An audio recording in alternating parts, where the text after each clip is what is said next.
Welcome to this BI Quick Tip. For more background on the BI tool, please visit our Help Files website. In this video, we'll show you how to use attributes in the BI Gateway. This will allow you to add more detailed data into your story and directly into the field you want. Let's begin. Starting from our home page, I'll click on the Catalog tab here to see all of my stories.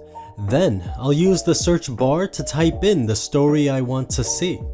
For this example, I'll use the Fun Details statement and click on Open to view it.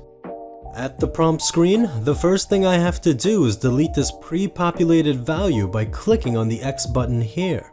Now, I'll change the range function here to the equal sign since I already know my fun and will be pasting a single value to see my data. Once everything looks good, I'll click on Set. There are two ways to add an attribute. I'll show you the first method right now. After your data loads up, we'll right-click on the title or header of our story, go to Show or Hide, and then click on Properties. We can add any of these attributes to our story by clicking on the checkmark box here and then clicking on OK. You will be able to see the attribute you added in real time.